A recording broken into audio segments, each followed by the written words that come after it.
Hey, how are you? Hey, hey. Just join this meeting. I'm gonna join this work meeting too at the same time, y'all.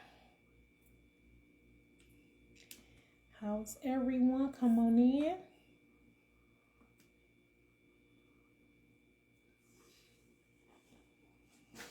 Hello, hey, Deldra. Hey, girl, hey. Long time no talk to. Happy holidays and all.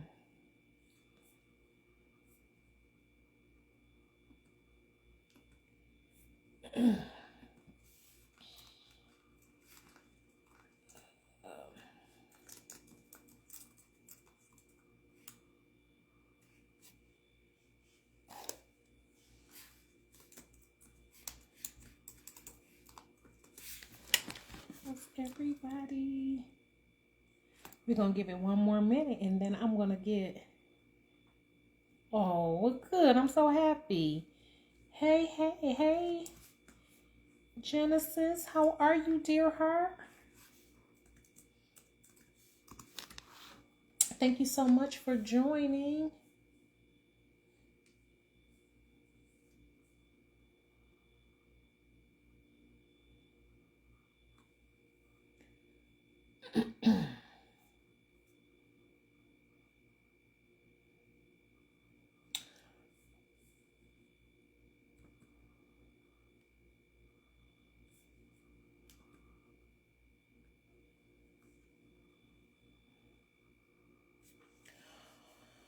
Hey, Jasmine. All right, y'all, I'm going to get started. So, all three of you guys are amazing moms, and we're all doing things to make life a little bit better for our children. And so, as I was reading 1 Kings 8, I was like, wow. It like just hit me hard, because the reality I thought about was some things we do, we won't even be able to see the fruition of it. It's our children who will be able to benefit from it. So, you got Jasmine Ross's State Farm, and you got, your spice business, and different people have different things. Hey, brother in Christ. Different people have different avenues in which they go down. But when I read in 1 King chapter 8, 18 and 19, it hit home for me, because sometimes I get frustrated with life, with the fact that all this hard work that I'm doing is not manifesting itself into what I feel like it's supposed to be. Like, in my mind, I feel like I'm supposed to be here, and I should be here, and I should see these things, but that's not what's happening. So 1 Kings 8:18 says, but the Lord said to my father. So this is Solomon, David's son, speaking. And he said, but the Lord said to my father David, you did well to have it in your heart to build a temple in my name. I got to go to verse 19. And it says, nevertheless, you will not be the one that builds the temple, but your son, your own flesh and blood. He will be the one who will build the temple for my name. And that just gave life to me. Because there are some things that we're planting the seeds for. There are some things we're making the sacrifice for. There are some things that we're losing sleep for, that our children are going to be the ones who are going to reap they're going to finish it. We started, but they're going to be the ones that finish it. They're going to be the ones that take the legacy and keep it moving. And I was happy to read that, because sometimes, like I said, sometimes I get so frustrated at, gosh, I'm doing all this work, and I'm doing all this, and I'm doing all this, and I'm setting up these life insurance policies, whatever it is. We're just setting up life. But there are just some things that's not going to happen in our lifetime. It's going to be our children that are going to take the stick and run off. But we are creating the foundation for them to be able to do it. We're creating it makes me think of that song by Regina King. I think that's her last name. It's not King. Regina. It's Regina somebody, y'all. And one of the lyrics in the song is If I Could. And in one of the lyric of the song, it says, if I could, I would, cross the bridges. I would burn these bridges so you don't have to cross them. And so that's what we're kind of doing for our children. We're burning bridges that they won't have to cross because we're creating a foundation. And made me think about T.D. Jakes with his daughter, with Sarah. She don't have to start her ministry from scratch.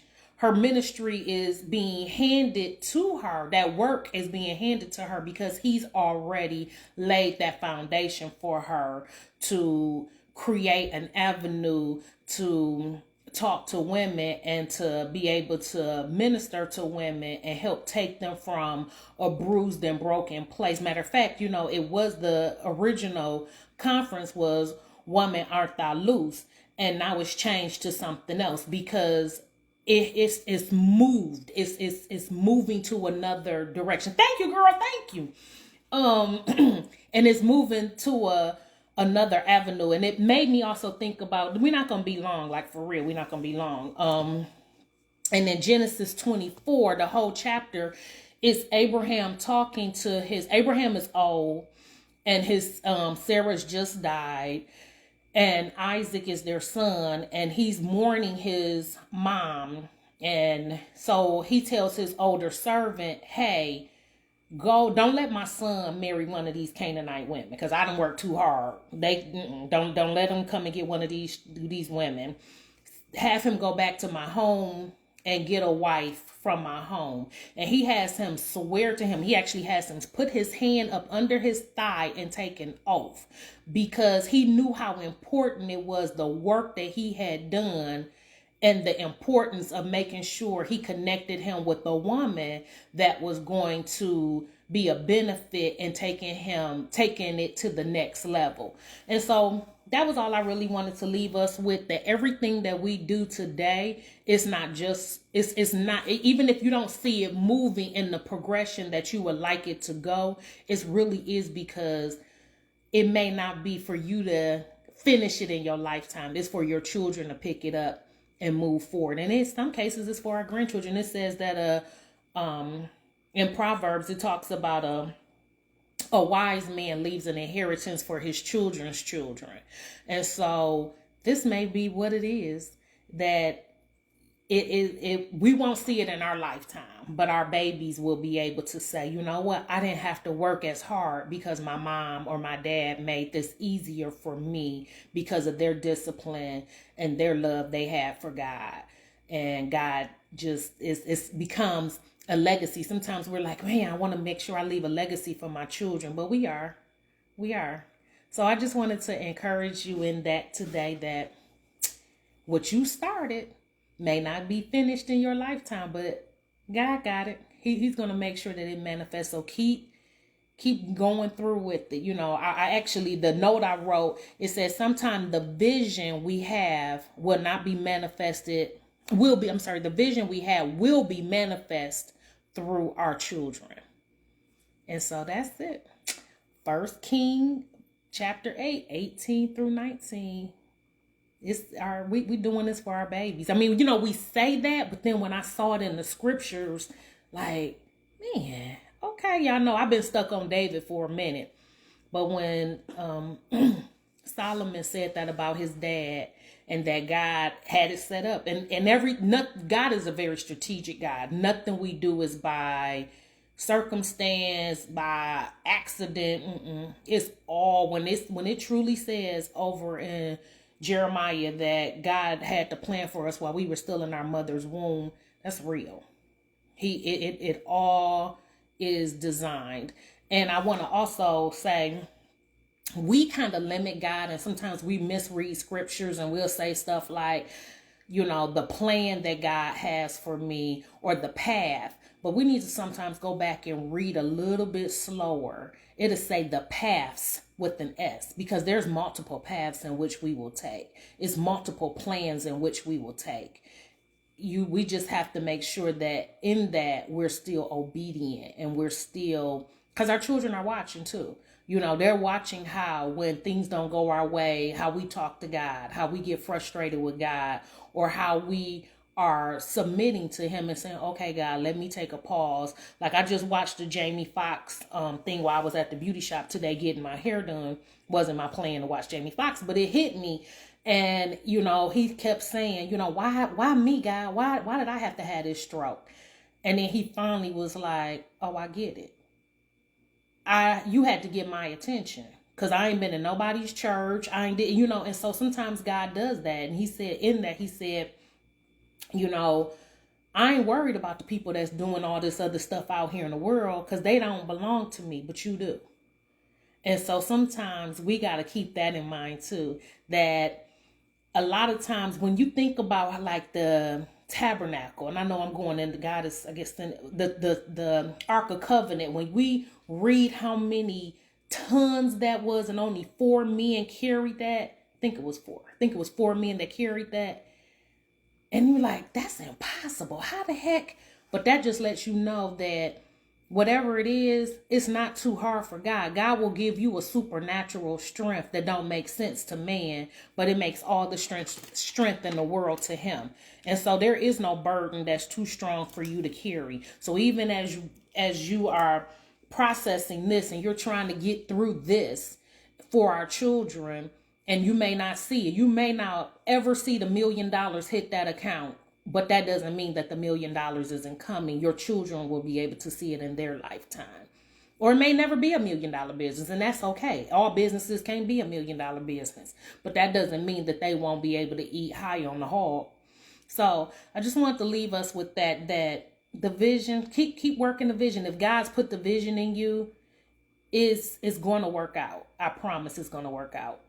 Again, you may not see it, but your children will be able to be blessed from it. And even if the blessing is, I saw my mom miss sleep and do these things so that I could go to soccer. I was on the soccer team, or I was able to go to space camp, or I was able to do whatever. We're still paving a way to teach them the legacy of how to be a great parent, or how to, so none of this is in vain. Not one piece of it. So I just wanted to encourage you all today that what you have started, it may not finish with you. It may be finished in our children. All right, y'all. Love y'all. Talk to y'all later. Bye.